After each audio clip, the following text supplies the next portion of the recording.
আমাকে একটি ছেলে লিখেছে, সে গুয়াহাটিতে ফিজিক্সে বোধহয় এমএসসি করেছিল, তারপর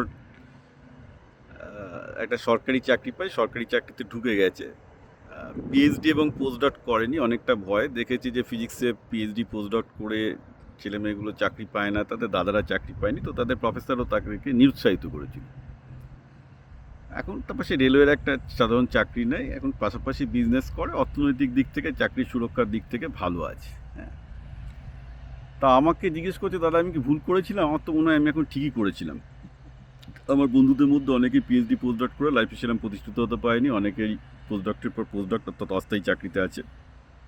তো তার নিজের মধ্যেও একটু ইয়ে আছে যে আমি একটা রেলওয়ে সাধারণ চাকরি করছি, ঠিক আছে, হয়তো পাশাপাশি প্যারালাল বিজনেস করে কিছু ইনকাম করছে, ভার্সেস যারা পিএইচডি পোস্টডক করছে কিন্তু আনসার্টেন লাইফে আছে, কোন লাইফটা ভালো? এখন কথা বলি, সেই কথাটা হচ্ছে এই যে দেখো, এইভাবে এখন কে ভালো থাকবে কি সেটা হয় না। আমাকে যদি তুমি আমার দিক থেকে বলতে চাও, আমার অ্যাপেটাইট অন্য জায়গায়। আমি মনে করি যে পৃথিবীটা, আমি গ্রিক ফিলোসফিতে, গ্রিক দর্শনে বিশ্বাস করি। গ্রিক দর্শন কি বলে? যে এই লাইফটাকে দুঃখ, বেদনা, এক্সাইটমেন্ট সব কিছু দিয়ে এনজয় করতে হবে। তো ব্যাপারটা কীরকম, মানে আমি তোমাকে ব্যাপারটা বুঝিয়ে বলি। যে ধরো, আমিও যখন আইআইটি খড়গপুরে পিএইচডি করতাম, আমার মনে আছে একটা বা দুটো সেন্ট্রাল গভর্নমেন্টের চাকরি আমিও পেয়েছিলাম, কিন্তু মানে মাঝে মাঝে মজা করে আমি পরীক্ষা দিতাম, চাকরি পেতাম, ছেড়ে দিতাম। ওগুলো আমার কোনো অ্যাপেটাইট ছিল না, বিকজ আই ফার্ম হোল্ড যে না ঠিক আছে, পিএইচডি করছি করে আইদার নিজের আইআইটি যেই কোচিং সেন্টার চালাবো, না হয় বিদেশে কর্পোরেটের চাকরি করবো, না প্রফেসরি করবো, এই তো আমার ধান্দা ছিল, না আমি অন্য কিছু ভাবিনি। তো এবার ব্যাপারটা কী দাঁড়াচ্ছে যে আমি কেন তখন, মানে আমি তখন ইটালিতে আসার সুযোগ পাচ্ছি বা আমেরিকা আসার সুযোগ পেয়ে কেন এই লাইনে এলাম? একটাই কারণ যে আমার পৃথিবীটাকে দেখার ইচ্ছে ছিল। মানে আমি জানি আমি যদি আমেরিকায় না আসি, আমার পৃথিবীটা দেখার মানে অনেক কিছু বাকি থেকে যাবে, রাইট? তো এটা একটা এক্সপ্লোরার মোড আর কি। তো ঘটনাটা হচ্ছে এই যে শুধু এক্সপ্লোর, শুধু একটা দেশকে দেখা নয়। ধরো এই যে আজকে আমি কর্পোরেট ওয়ার্ল্ড নিয়ে এত কিছু জানছি, প্রতিটা গবেষণা নিয়ে এত কিছু জানছি, এআই নিয়ে এত কিছু জানছি, এটা তো পসিবল হতো না যদি আজকে আমি একটা সরকারি চাকরির মধ্যে ঢুকে যেতাম।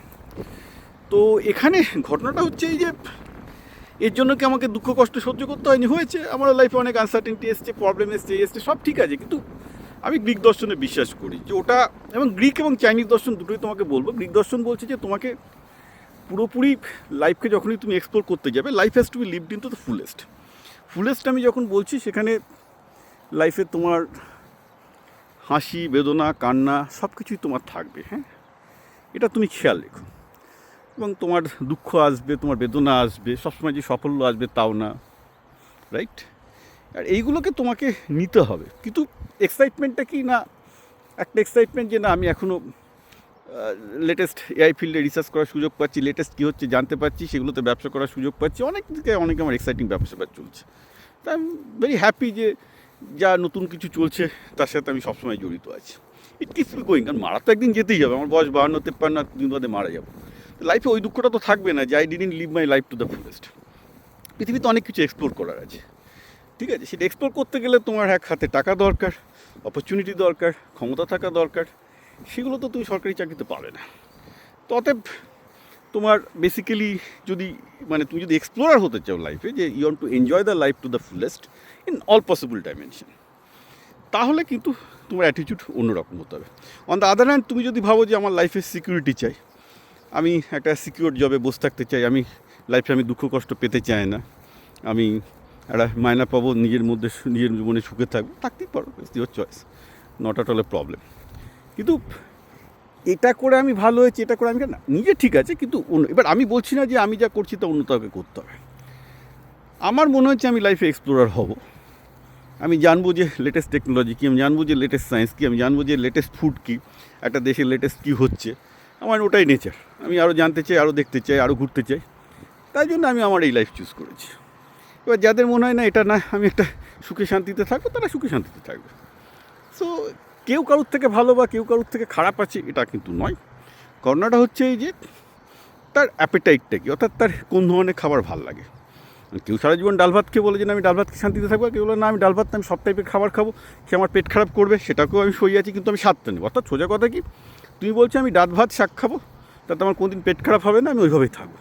আমি বলছি কি না, তুমি ডাল ভাত মাছ মাংস পৃথিবীর সব খাবার খাও, কোনো খাবার তোমার পেটে হজম হবে না, অসুস্থ হয়ে পড়বে। But do that. কেন ডু দ্যাট? কারণ স্বাদের সমস্ত ভ্যারিয়েশনটা তুমি পাচ্ছ। You enjoy all the taste. এটাই দেখো, আলটিমেটলি তুমিও মারা যাবে, আমিও মারা যাবো, ওটা তো পৃথিবী থেকে আটকাতে পারবে না। তাহলে যে কদিন বেঁচে আছি জীবনটা রঙিন থাক, এটাই, আর কিছু না।